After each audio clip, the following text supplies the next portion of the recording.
Hello बच्चों, आज हम करेंगे 26 सितंबर की वर्कशीट निर्धनता एक चुनौती, जो कि वर्कशीट नंबर है 36।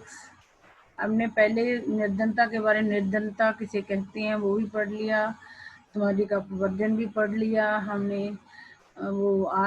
निर्धनता प्रति जो असुरक्षित समूह है और व्यक्ति हैं उनके बारे में भी पढ़ा है हमने। निर्धनता के भी कारण पढ़े हैं।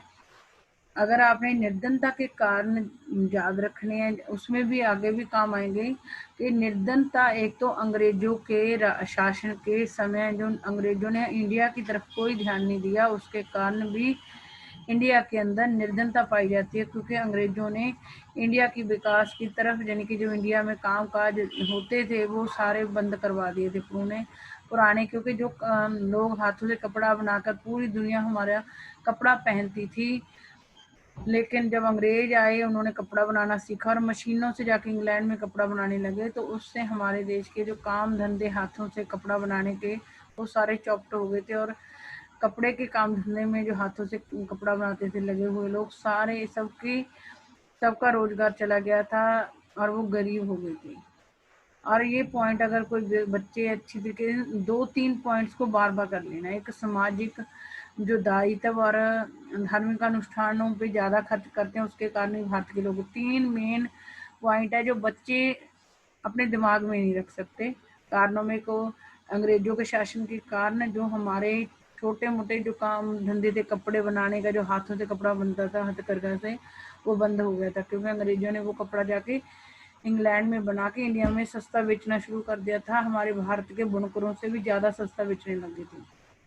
और एक, जब अंग्रेज गए थे उस तरीके वो लूट सूट करके गए थे इंडिया के पूरी तरीके से। फिर जब इंग्लैंड अंग्रेज चले गए तो हमारे देश की जो सरकार थी उसने बहुत कोशिशें की देश का विकास करने की, गरीबी को दूर करने की। लेकिन 1980 तक, 1947 से 1980 तक 33 साल विकास नहीं हो पाया था। बहुत धीमी रफ्तार से हुआ था और लोग, देश की आय भी नहीं बढ़ी थी। जनसंख्या बढ़ने के कारण आपने पिछली वर्कशीट में देखा है कि आय भी नहीं बढ़ रही थी, पॉपुलेशन ज़्यादा बढ़ रही थी, जिसके कारण प्रति व्यक्ति आय बढ़ गई थी और रोजगार के जो अवसर थे वो भी कम पैदा कर पा रही थी सरकार, जिसके कारण हमारे देश में निर्धनता बनी रही। 3 मेन पॉइंट है जो बच्चों को जान नहीं रहते, बाकी तो बच्चे जो हैं मेन ही है पॉइंट में से। एक अंग्रेजों वाला पॉइंट है, एक अंग्रेजों के जाने के बाद कब तक हम धीमी गति से विकास करते रहे और जनसंख्या बढ़ती रही, आय नहीं बढ़ी और रोजगार के अवसर नहीं पैदा हुए। 2 पॉइंट, एक, हमारे ज़्यादा जो लोग हैं कृषि में लगे हुए हैं। कृषि में लगे होने के कारण इनकम कम होती है और वो लोग बार बार ऋण लेकर कृषि करने की कोशिश करते हैं और ऋण जाल में फंस जाते हैं और गरीब हो जाते हैं। 3 कारण मेन है। एक, हमारे भारत के लोग अंधविश्वासी हैं। सामाजिक दायित्वों, यानी कि लड़की की, अपनी बच्चों की शादी पे दूसरों की देखा देखी ज़्यादा खर्च कर देते हैं, जबकि कम खर्च करके भी शादियाँ की जा सकती हैं। और धार्मिक अनुष्ठान, चाहे घर में खाने को ना हो लेकिन भगवान की पूजा में बहुत बढ़ चढ़ कर पैसा खर्च करते हैं, जिसके कारण भारत के लोग गरीब हैं। और 4 कारण हो गए। और इसी तरीके से जो निर्धनता समाप्त करने के लिए भारत की जो सरकार थी उसने बहुत कोशिश की थी, लेकिन सफल नहीं हो पाई थी। अब भारत निर्धनता को समाप्त कर, क्योंकि भारत के सामने निर्धनता सबसे बड़ी समस्या है, जिसके कारण भारत का विकास नहीं हो पाया। लेकिन जो भारत की रणनीति है वो देश का क्या है, भारत के अंदर से निर्धनता खत्म करके विकास को प्राप्त करना भारत का प्रमुख उद्देश्य है।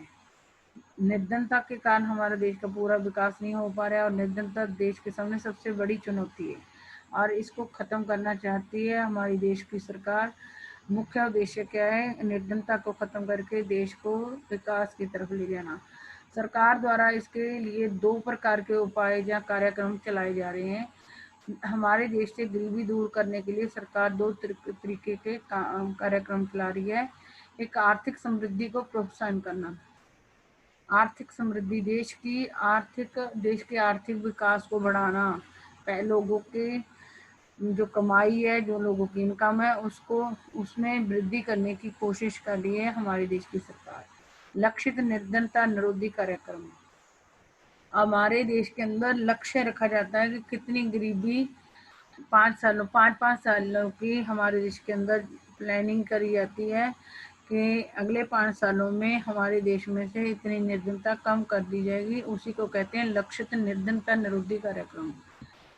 1980 के दशक के आरंभ तक 30 वर्ष की, मैं 33 कह रही हूँ, 1947 से 1980 तक कितने साल हो जाते हैं, 33 साल या 30 साल लगा लो, की अवधि के दौरान प्रति व्यक्ति, हमने पीछे पढ़ लिया कारणों में, प्रति व्यक्ति आय में वृद्धि नहीं हुई। पिछली वर्कशीट में हमने पढ़ चुके हैं ये चीज कि 1900 जब अंग्रेज इंडिया के पहले लूट सूट करके चले गए थे, जब 1947 से 1980 तक हमारे देश के लोगों ने सरकार को चलाया, तो 30-33 साल में हमारे देश के अंदर प्रति व्यक्ति आय नहीं बढ़ पाई थी।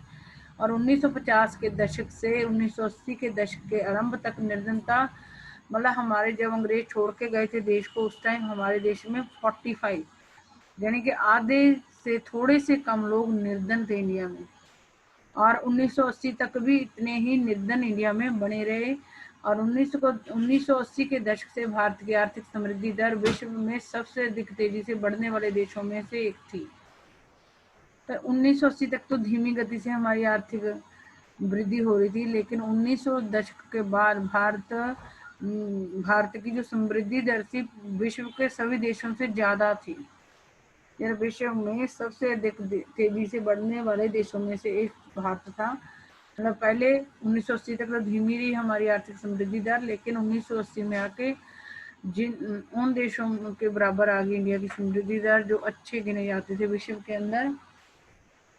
विकास की उच्च दर ने निर्धनता को कम करने में महत्वपूर्ण भूमिका निभाई।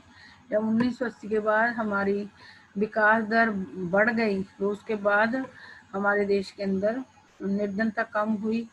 आर्थिक समृद्धि और निर्धनता उन्मूलन के बीच एक गहरा और सीधा संबंध है। आर्थिक विकास देश का होना और निर्धनता को खत्म करना में एक गहरा और सीधा संबंध है। अगर आर्थिक विकास हो जाए तो निर्धनता खत्म हो जाएगी, अगर निर्धनता खत्म हो जाए तो आर्थिक विकास हो जाएगा। आर्थिक विकास क्यों नहीं हो रहा? क्योंकि निर्धनता है। अगर आर्थिक विकास हो जाए तो निर्धनता खत्म हो जाएगी। ये दोनों इनका दोनों, निर्धनता उन्मूलन का और आर्थिक समृद्धि का गहरा संबंध और सीधा संबंध है। दोनों के बढ़ने, मतलब अगर गरीबी कम हो जाए तो आर्थिक विकास बढ़ जाएगा, अगर आर्थिक विकास बढ़ जाए तो गरीबी दूर हो जाएगी। आर्थिक समृद्धि अवसरों को व्यापक बना देती है। अगर देश के अंदर आर्थिक समृद्धि हो, यानी कि देश की पैसे संबंधी वृद्धि हो, लोगों की आय बढ़े, देश की आय बढ़े, तो क्या हो जाता है, देश के अंदर ज्यादा रोजगार लोगों को मिलने लग जाता है और मानव विकास में निवेश के लिए आवश्यक संसाधन उपलब्ध।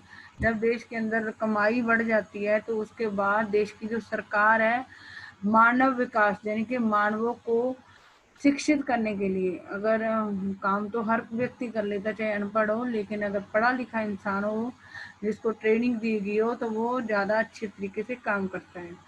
जब किसी देश का आर्थिक विकास या आर्थिक वृद्धि हो जाती है तो उसके बाद मानव विकास के ऊपर ज्यादा पैसे निवेश किए जाते हैं। मानव विकास में निवेश के लिए आवश्यक संसाधन उपलब्ध कराती है। ये शिक्षा में निवेश के द्वारा आर्थिक प्रतिफल पाने की आशा में लोगों को अपने बच्चों को स्कूल भेजने के लिए प्रोत्साहित करती है। पहले हमने आर्थिक समृद्धि और निर्धनता उन्मूलन में गहरा और सीधा संबंध पढ़ा है कि आर्थिक समृद्धि बढ़ जाती है तो निर्धनता कम हो जाती है, अगर निर्धनता को खत्म कर दिया जाए तो आर्थिक समृद्धि बढ़ती है। अगर जिस देश की आर्थिक समृद्धि होती है, यानी कि लोगों के पैसे संबंधी लोगों का फायदा होता है, उनकी इनकम बढ़ती है, लोगों की भी, देश की भी इनकम बढ़ती है, तो क्या होता है, तो जिस देश में आर्थिक समृद्धि हो रही होती है वो लोगों के, मानव के विकास के ऊपर ज्यादा निवेश उस देश की सरकार करने लग जाती है। और ये शिक्षा में निवेश द्वारा अधिक आर्थिक प्रतिफल पाने की आशा। जब कोई भी व्यक्ति अपने बच्चों को इसलिए पढ़ाता है कि वो बच्चा बड़ा होकर पढ़ लिख कर कुछ अच्छा कमाई करेगा, तो ये शिक्षा में, मतलब शिक्षा के अंदर निवेश जब सरकार करती है तो लोगों को ये आर्थिक समृद्धि के बढ़ने से जब देश के अंदर मानव विकास के लिए निवेश किया जाता है तो ये लोगों को प्रेरित करती है कि लोग अपने बच्चों को स्कूल भेजें। बच्चों मानव विकास करके क्या होता है, आर्थिक प्रतिफल ज़्यादा आर्थिक प्रतिफल प्राप्त किया जा सकता है, ज़्यादा पैसा प्राप्त किया जाता है। इस तरीके से लोगों को प्रेरित करती है कि वो ज़्यादा से ज़्यादा लोग बच्चों को स्कूल भेजें। ये क्या आर्थिक समृद्धि को प्रोत्साहन। और दूसरे दो चीजें पढ़नी है हमने। भारत का उद्देश्य क्या है, देश पहले बतानी है कि जब हमारा देश आज़ाद हुआ था तो उसके 33 साल तक हमारे देश में 45% निर्धनता रही थी। और फिर उसके बाद हमारी जो समृद्धि दर थी इतनी बढ़ गई थी कि जो अच्छे देशों की वो थी समृद्धि दर थी, आर्थिक समृद्धि दर, उनमें से एक हो गया था भारत। और विकास की उच्च दर जब जब 1980 के बाद पहले धीरे धीरे विकास हो रहा था, जब विकास की दर बढ़ गई, आर्थिक विकास की दर, तो निर्धनता भी कम होने लगी।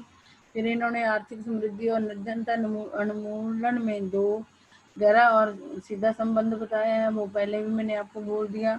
और जब आर्थिक समृद्धि किसी देश की होती है तो वो देश मानव विकास के ऊपर ज़्यादा निवेश करता है। मानव निवेश के ऊपर किसी उसी देश की सरकार निवेश करके लोगों को ये प्रेरित करती है कि शिक्षा के ऊपर ज़्यादा निवेश करने से अधिक आर्थिक मतलब पैसे संबंधी ज़्यादा फायदा होता है। तो इस तरीके से लोगों को प्रेरित करके लोगों को मजबूर करती है कि वो बच्चों को जब प्रेरित करती है, जब उनको प्रोत्साहित करती है कि वो ज़्यादा से ज़्यादा बच्चों को स्कूल भेजें। और ये आर्थिक समृद्धि को प्रोत्साहन है। आर्थिक समृद्धि होती है तो क्या होता है, कैसे निर्धनता दूर होती है। और अब लक्षित निर्धनता निरोधी कार्यक्रम, यही तो दोनों में संबंध बताया गया। ये मेन पॉइंट, आर्थिक समृद्धि को प्रोत्साहन, जैसे अगर वो बढ़ती है तो देश के अंदर मानव विकास भी बढ़ता है। पहले जो आपने हमें देखा ही है, जब कोई गरीब होता तो वो अपने बच्चों को पढ़ा भी नहीं पाता। ऐसे देश के साथ भी अगर किसी देश के अंदर ज़्यादा लोगों को कमाई नहीं होती, उस देश के लोग पढ़ नहीं सकते। अगर देश की आर्थिक समृद्धि होती है तो उस देश की सरकार मानव के विकास के ऊपर ज़्यादा पैसा खर्च करती है। और इस तरीके से वो अपने देश के लोगों को कैसे प्रेरित करते हैं कि वो अगर शिक्षा के ऊपर ज़्यादा निवेश करेंगे तो उनको ज़्यादा आर्थिक प्रतिफल यानी कि ज़्यादा इनकम होएगी। और इस तरीके से वो अपने देश के लोगों को प्रोत्साहित करती है वो ज़्यादा से ज़्यादा बच्चों को स्कूल भेजें। अब लक्षित निर्धनता निरोधी कार्यक्रम में या उन्मूलन और आर्थिक समृद्धि में सीधा संबंध है। तो हम निर्धनता निरोधी कार्यक्रम क्या चलाए हमारी सरकार ने निर्धनता को खत्म करने के लिए, क्योंकि निर्धनता हमारे देश की सबसे बड़ी चुनौती है। महात्मा गांधी राष्ट्रीय ग्रामीण रोजगार अधिनियम 2005 का उद्देश्य ग्रामीण क्षेत्रों में आजीविका सुरक्षित करने के लिए महात्मा गांधी राष्ट्रीय ग्रामीण रोजगार योजना चलाई गई थी 1905 में चलाई गई थी। महात्मा गांधी, हमारे देश की सरकार ने क्या काम करा कि हमारे देश के लोगों की आय बढ़ जाए, उनको ज़्यादा रोजगार मिल जाए और देश से गरीबी दूर हो जाए। तो पहला काम हमारे देश की सरकार ने महात्मा गांधी राष्ट्रीय ग्रामीण रोजगार अधिनियम लागू किया था 2005 में, जिसको शॉर्ट फॉर्म में मनरेगा भी कहते हैं। और इस कार्यक्रम को शुरू करने का सरकार का क्या उद्देश्य था, ग्रामीण क्षेत्रों में आजीविका सुरक्षित करने के लिए हर घर के लिए मजदूरी रोजगार कम से कम 100 दिनों के लिए उपलब्ध करवाना। इसका क्या उद्देश्य था, महात्मा गांधी राष्ट्रीय ग्रामीण रोजगार अधिनियम 2005 का उद्देश्य यही था कि ग्रामीण क्षेत्रों में हर परिवार को सुरक्षित करना, उनको ये 100 दिन के लिए रोजगार देगी। आजीविका सुरक्षित करने के लिए हर घर के लिए मजदूरी रोजगार कम से कम 100 दिनों के लिए। महात्मा गांधी राष्ट्रीय ग्रामीण रोजगार अधिनियम 2005 का यही उद्देश्य था कि ग्रामीण क्षेत्र के अंदर हर परिवार को कम से कम 100 दिन के उनको रोजगार दिया जाए। इसका उद्देश्य सतत विकास में मदद करने के साथ साथ सूखा, वन कटाई एवं मिट्टी के कटाव जैसी समस्याओं से बचने के उपाय आदि भी है। और जो हमारा निर्धनता को दूर करने का जो उद्देश्य है वो सतत विकास में मदद करने के साथ साथ सूखा, वन कटाई एवं मिट्टी के कटाव जैसी समस्याओं से बचने के उपाय आदि भी हैं। मतलब हमारे देश के अंदर यही कोशिश करती है हमारी देश की सरकार कि हमारे देश का विकास ऐसा हो कि जिससे जो वर्तमान लोग हैं उनकी तो जिंदगी अच्छी तरीके से चले ही, और जो आने वाली पीढ़ियां हैं उनके लिए भी हम कुछ बचा कर रखें। और मतलब जो हमारे वर्तमान लोग इंडिया में रह रहे हैं वो अपना आर्थिक विकास इस तरीके से करें कि जिससे ना तो पर्यावरण को नुकसान हो और आने वाली पीढ़ियों के लिए भी कुछ बचा रहे, वो भी ताकि उनके आने पर वो भी विकास कर सकें। और सतत विकास के साथ साथ सूखे की प्रॉब्लम जो इंडिया में है उसको दूर करना। सूखे की प्रॉब्लम दूर हो जाए तो बहुत सारे लोग ऐसे हैं जिन सूखे वाले एरिया में रहने वाले लोग भी निर्धन होंगे, तो सूखे एरिया में अगर सूखे की प्रॉब्लम दूर हो जाएगी तो उससे भी वहाँ फसलें उगने लग जाएगी जिसके कारण निर्धनता दूर होएगी। और वन कटाई से क्या होता है कि हमारे देश में प्रदूषण बढ़ता है, और वन कटाई रोकेंगे तो हमारे देश के लोगों का जो स्वास्थ्य है वो सही रहेगा और देश के अंदर प्रदूषण भी कम होएगा। और ये जो निर्धनता होती है, निर्धन लोगों के अंदर स्वास्थ्य भी उनका ठीक नहीं रहता, तो अगर लोगों का स्वास्थ्य भी ठीक रहेगा तो भी निर्धनता कम होएगी। मिट्टी के कटाव जैसी समस्याओं से बचने के लिए हमारे देश के अंदर तो अगर वन कटाई होएगी तो हमारे मिट्टी का कटाव होएगा, मिट्टी बहकर चली जाएगी। जो उपजाऊ मिट्टी है वनों के कटने के कारण पानी के साथ बहकर चली जाएगी। अगर मिट्टी जो उपजाऊ मिट्टी चली जाएगी बहकर तो फिर हमारे देश के अंदर जो अच्छी फसलें होती हैं वो नहीं उग पाएगी, वो भी फिर भी गरीबी आएगी। मनरेगा योजना के तहत 1/3 रोजगार महिलाओं के लिए सुरक्षित किया गया है। और मनरेगा में जो महात्मा गांधी राष्ट्रीय ग्रामीण रोजगार अधिनियम 2005 है उसमें ग्रामीण क्षेत्र के हर परिवार के लिए 100 दिन का रोजगार तो सुनिश्चित किया गया ही है, प्लस में इसमें 1/3 जो रोजगार है वो महिलाओं को के लिए सुरक्षित किया गया है। मार्च 2018 में विभिन्न राज्यों में कुशल श्रमिकों के लिए मजदूरी दर संशोधित कर ₹168 से लेकर 281 तक तय की गई। और जो हमारे देश के अंदर ऐसे श्रमिक हैं जो अच्छी तरीके से काम नहीं कर पाते, तो लेकिन उनको गरीबी से निकालने के लिए मार्च 2018 में जो अलग अलग राज्यों में अकुशल श्रमिक हैं उनकी जो मजदूरी थी उसको बढ़ाकर 168 रुपीज़ से बढ़ाकर 281 रुपीज़ कर दिया गया था। इसके लिए केंद्र सरकार और राज्य सरकारें रोजगार गारंटी कोष की स्थापना करेंगी। और ऐसे कार्यक्रम चलाने के लिए जो हमारी राज्य सरकारें और जो केंद्र सरकार होती है उनके पास पैसा होना जरूरी है। और इन कार्यक्रमों को ढंग से चलाने के लिए जो हमारे देश की केंद्र सरकारें और राज्य सरकारें हैं वो रोजगार गारंटी कोष की स्थापना करेंगी। कार्यक्रम के अंतर्गत अगर आवेदक को 15 दिन के अंदर रोजगार उपलब्ध नहीं कराया गया तो वह दैनिक रोजगारी भत्ते का हकदार होगा। अगर ये जो 2 स्कीमें चलाई गई हैं इंडिया के अंदर, जो महात्मा गांधी राष्ट्रीय ग्रामीण रोजगार अधिनियम, अगर इसमें किसी व्यक्ति को 15 दिन काम नहीं मिलता तो भी उसको दैनिक बेरोजगारी भत्ते का भत्ता दिया जाता है। राष्ट्रीय काम के बदले अनाज कार्यक्रम उन सभी ग्रामीण निर्धनों के लिए जिन्हें मजदूरी पर रोजगार की आवश्यकता और जो अकुशल शरीर काम करने के इच्छुक हैं। राष्ट्रीय काम के बदले में अनाज हमारी देश की सरकार ने विदेश के जो हमारे देश की सरकार के कुछ काम हो गए वो काम करवाने के लिए अनाज देने की व्यवस्था रखी गई उन सभी ग्रामीण निर्धनों के लिए जिन्हें मजदूरी पर रोजगार की आवश्यकता है, जिनको मजदूरी पर रोजगार की आवश्यकता है लेकिन रोजगार नहीं मिल पाता, और जो अकुशल शारीरिक काम करने के इच्छुक हैं, जो मतलब काम तो नहीं कर पाते लेकिन उनकी इच्छा है कि उनको कुछ ना कुछ काम मिल जाए और वो काम करके कुछ ना कुछ पैसे कमा सकें। 1993 में शुरू की गई प्रधानमंत्री रोजगार योजना का उद्देश्य ग्रामीण क्षेत्रों और छोटे शहरों में शिक्षित बेरोजगार युवाओं के लिए स्वयं रोजगार के अवसर उत्पन्न कराना, उन्हें लघु व्यवसाय और उद्योग स्थापित करने में सहायता दी जाती है। और 1993 में हमारे देश के अंदर प्रधानमंत्री रोजगार योजना चलाई गई, जिसका उद्देश्य था जो ग्रामीण क्षेत्र या छोटे शहरों में जो पढ़े लिखे बेरोजगार लोग हैं वो उनको सहायता की गई ताकि वो अपना कोई खुद का रोजगार शुरू कर सकें। और 1995 में शुरू किए गए ग्रामीण रोजगार सृजन कार्यक्रम का उद्देश्य है ग्रामीण रोजगार सृजन कार्यक्रम, यानी कि ग्रामीण क्षेत्र में रोजगार पैदा करना, लोगों को काम के अवसर देना। 1995 में क्या किया गया, शुरू किए गए ग्रामीण रोजगार सृजन कार्यक्रम का उद्देश्य ग्रामीण क्षेत्रों और छोटे शहरों में स्वरोजगार के अवसर सृजित करने हैं।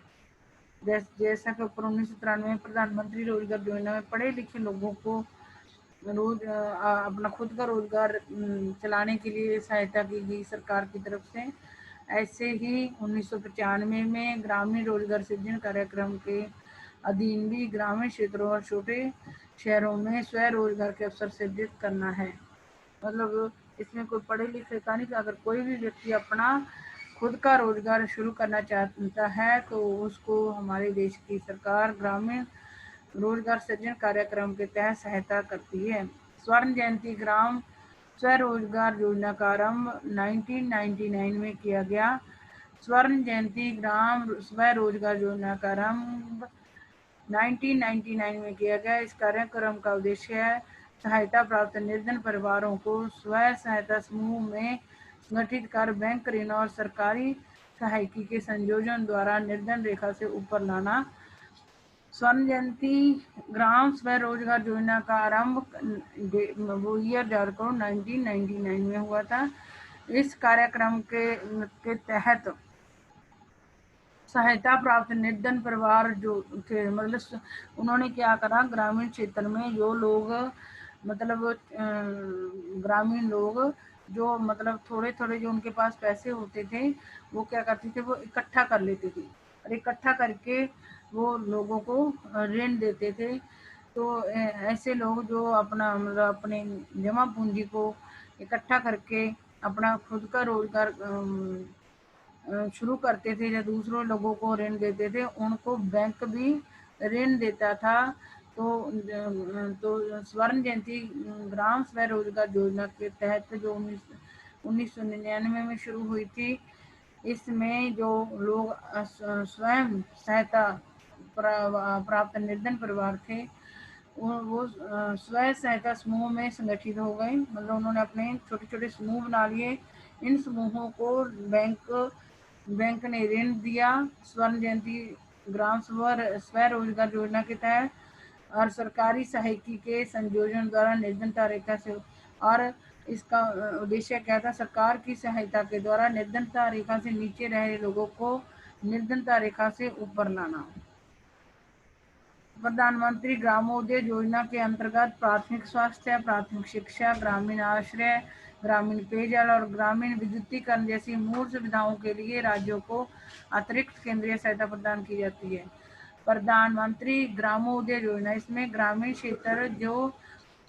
क्षेत्र ऐसे ग्रामीण क्षेत्र जहाँ पर जो फैसिलिटीज़ हैं जो आजकल हर शहर और गांव में पहुंच चुके हैं, लेकिन इंडिया के अंदर कुछ अभी भी ऐसे विलेज या गांव हैं जहाँ पर स्कूल नहीं खुले हुए, प्राथमिक विद्यालय नहीं है, जहाँ पर स्वास्थ्य संबंधी सेवाएं उपलब्ध नहीं है, जहाँ पे पीने का पानी की अच्छी व्यवस्था नहीं है। कई इंडिया के अंदर अभी भी कुछ ऐसे गांव हैं और जहाँ पर अभी तक इलेक्ट्रिसिटी यानी कि लाइट भी नहीं पहुंची जिन गाँव में, उन गाँवों के अंदर ये सारी सुविधाएं उपलब्ध करवाने के लिए प्रधानमंत्री ग्रामोदय योजना चलाई गई। और इस ग्रामोदय योजना के अंतर्गत उन ग्रामीण क्षेत्र वो गाँव जिनके अंदर प्राथमिक स्वास्थ्य सुविधाएं नहीं थी, उपलब्ध करवाने के लिए सरकार ने सहायता प्रदान की। जिस गांव में स्कूल नहीं था, प्राथमिक स्कूल, शिक्षा नहीं लोगों को मिलती थी, वो भी उन ग्रामीण क्षेत्रों में जो भी गांव थे जिसमें प्राथमिक शिक्षा का कोई प्रबंध नहीं थी, वो प्रबंध करा सरकार ने। प्रधानमंत्री ग्रामोदय योजना के तहत और जिन ग्रामीण क्षेत्रों में या गाँव में पीने के पानी जल की व्यवस्था नहीं थी, वो व्यवस्था करने के लिए सरकार ने सहायता दी। और जिन ग्रामीण क्षेत्र एरियो में, जिन गाँव में अभी जो इलेक्ट्रिसिटी की सुविधा है, जो लाइट की सुविधा नहीं पहुंची थी, वहाँ पर लाइट पहुंचाई गई है प्रधानमंत्री ग्रामोदय योजना के अंतर्गत। अंत्योदय अन्न योजना अत्यंत निर्धनों के लिए चलाई गई योजना है। इसमें लोगों को राशन दिया जाता है कम प्राइस पर। अंत्योदय अन्न इनको पहला तो है हमारे देश में गरीबी दूर करने के लिए महात्मा गांधी राष्ट्रीय ग्रामीण रोजगार अधिनियम 2005, जिसके अंदर ग्रामीण क्षेत्र के अंदर लोगों के जो निर्धन परिवार थे उनको 100 दिन के रोजगार की गारंटी दी गई। अगर किसी व्यक्ति को नहीं मिल पाता था 15 दिन रोजगार, तो उनको बेरोजगारी भत्ते दिए जाते थे। और इस जो महात्मा गांधी राष्ट्रीय ग्रामीण रोजगार अधिनियम के अंतर्गत सतत विकास के ऊपर भी देश का सतत विकास हो सके, जिसके ऐसा विकास जिसके अंदर ना तो पर्यावरण को नुकसान पहुंचे और वर्तमान लोगों का भी विकास हो जाए और आने वाले फ्यूचर के लोगों का भी विकास हो सके। इस महात्मा गांधी राष्ट्रीय ग्रामीण रोजगार अधिनियम 2005 के तहत सतत पोषणीय विकास का भी हमने टारगेट रखा। और सूखे वाले एरिया से सूखे की प्रॉब्लम दूर हो जाए और वन कटाव रुक कर और मिट्टी का कटाव रोका जाए। ये सब हमारी महात्मा गांधी राष्ट्रीय रोजगार अधिनियम 2005 के तहत टारगेट रखे थे हमारी सरकार ने। क्योंकि अगर सूखा वाले एरिया में सूखा खत्म हो जाए और वहाँ पानी पहुँच जाए, तो वहाँ के लोग खेती करके भी अपनी आय बढ़ा सकते हैं और गरीबी दूर कर सकते हैं।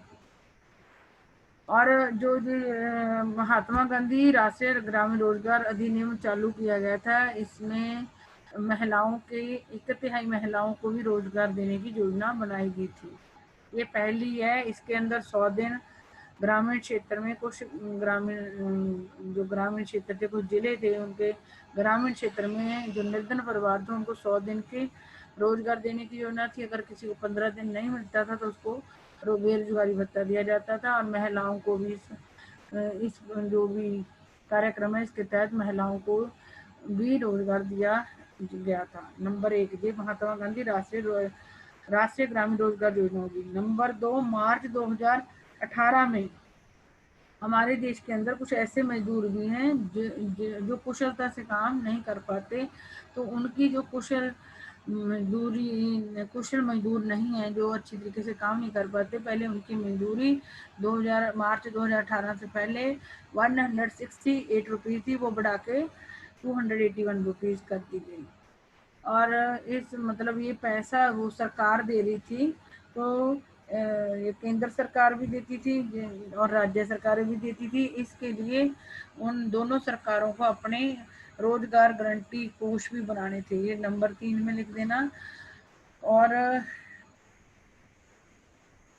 राष्ट्रीय काम के बदले ये चीज पहली महात्मा गांधी राष्ट्रीय ग्रामीण रोजगार योजना, इसमें 100 दिन जिस जिले में जो लागू हुई थी वहाँ पे ग्रामीण निर्धनों परिवारों को 100 दिन के रोजगार की गारंटी दी गई थी और जिसको 15 दिन नहीं मिलता था उसको बेरोजगारी भत्ता दिया जाता था।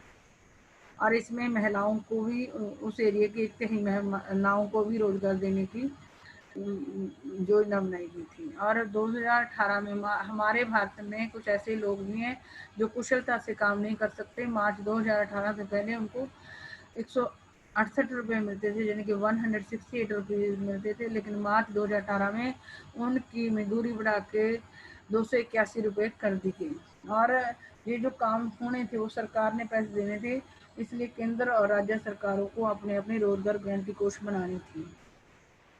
और ये होगी 2 योजनाएं। फिर तीसरी योजना क्या बनी थी, राष्ट्रीय काम के बदले में अनाज कार्यक्रम भी राष्ट्रीय काम के मतलब देश के लिए जो काम चलते, देश की प्रगति के लिए काम किए जाते हैं, उनमें अगर कोई काम करता था उसके बदले में उनको अनाज दिया जाता था।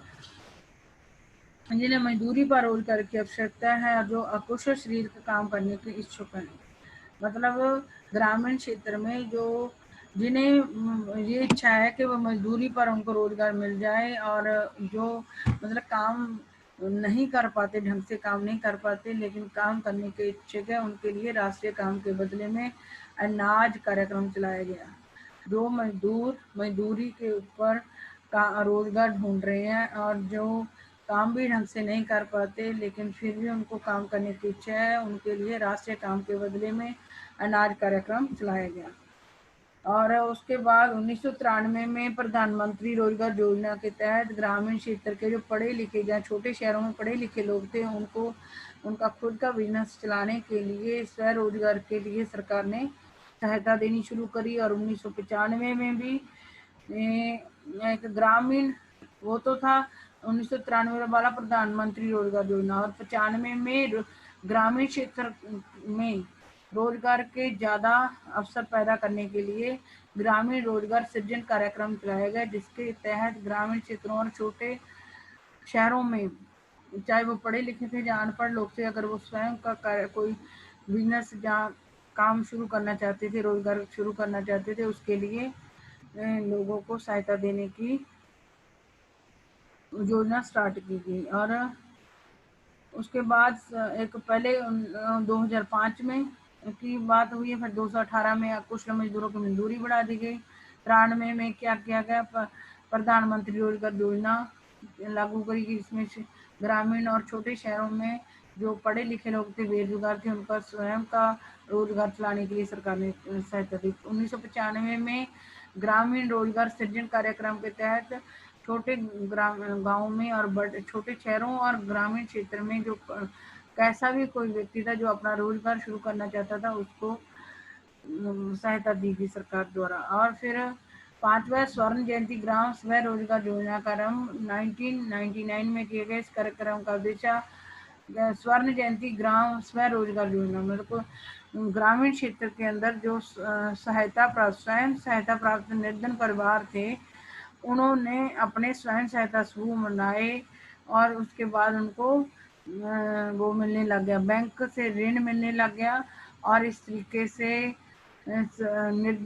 सरकार ने क्या कोशिश की, निर्धनता रेखा से नीचे रहने वाले लोगों को निर्धनता रेखा से ऊपर लाने की कोशिश की गई। स्वर्ण जयंती ने सारी जो वो कार्यक्रम है, इनको आप लिख लेना पॉइंट्स में भी कौन कौन सी, और उनको थोड़ा ध्यान देकर याद कर लेना, तो फिर ये याद हो जाएंगी।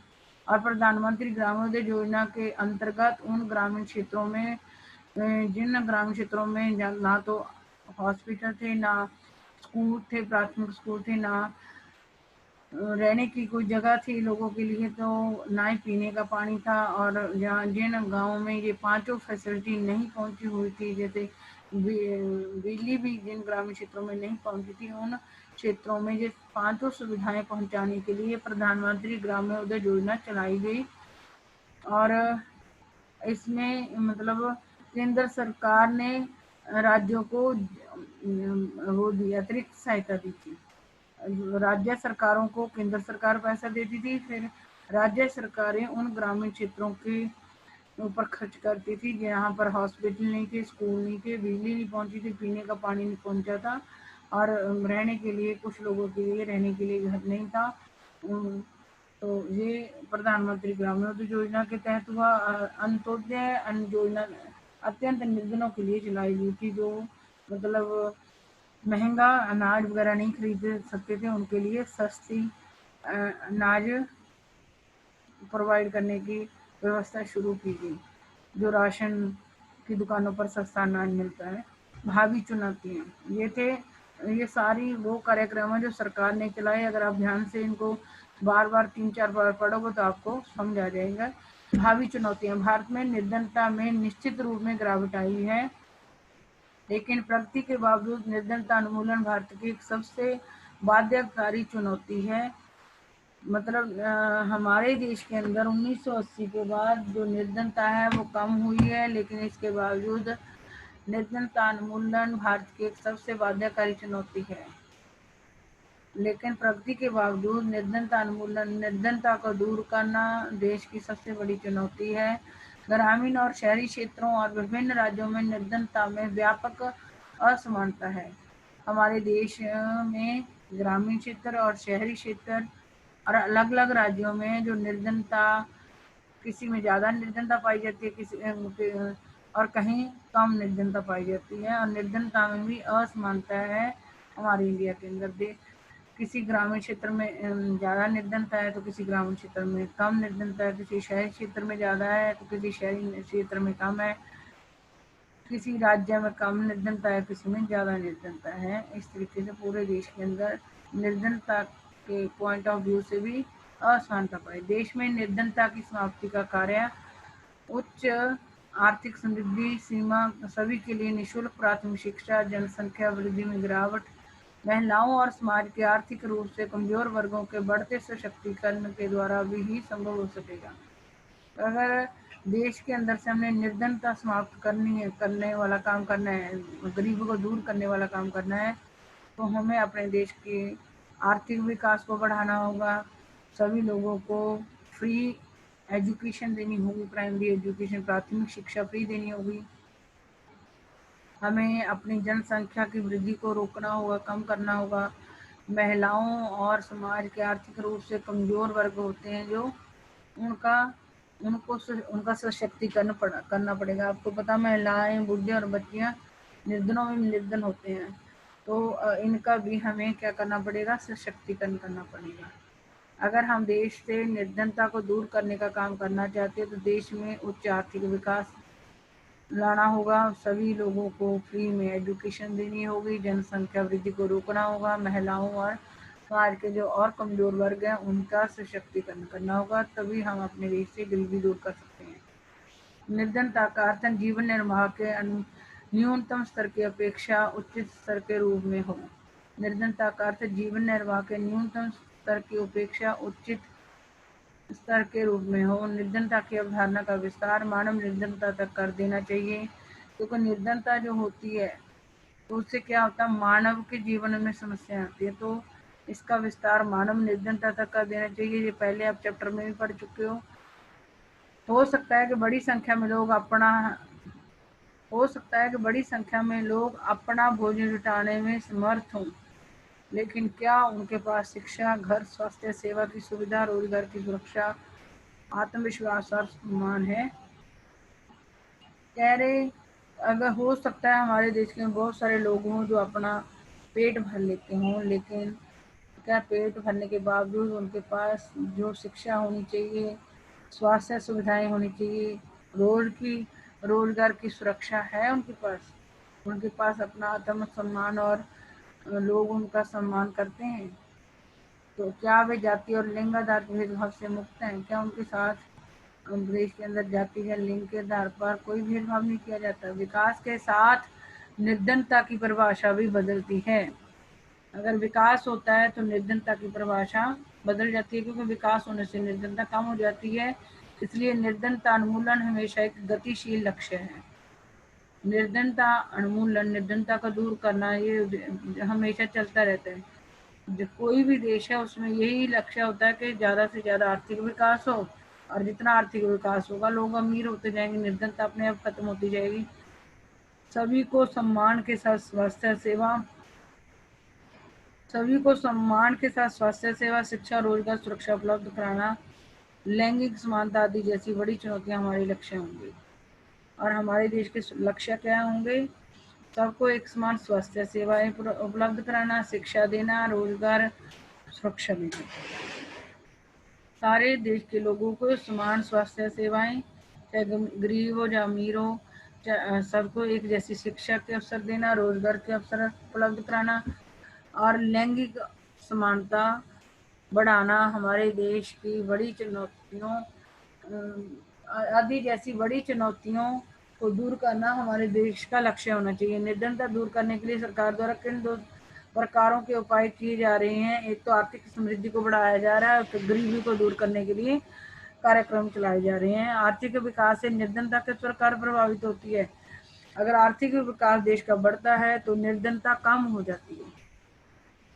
मनरेगा कार्यक्रम से क्या क्या उद्देश्य है? मनरेगा कार्यक्रम का क्या उद्देश्य है? 100 दिन ग्रामीण जिन जिलों में ये लागू हुई है उन जिलों के ग्रामीण लोगों के ग्रामीण निर्धन परिवारों को 100 दिन रोजगार उपलब्ध करवाना। अगर उनको 15 दिन भी रोजगार नहीं मिलता तो उनको बेरोजगारी भत्ता देना और वहां रहने वाली महिलाओं को 1/3 महिलाओं को भी इस मनरेगा कार्यक्रम के अधीन रोजगार दिया गया है। युवाओं के लिए स्वयं रोजगार योजना से क्या लाभ हो सकते हैं?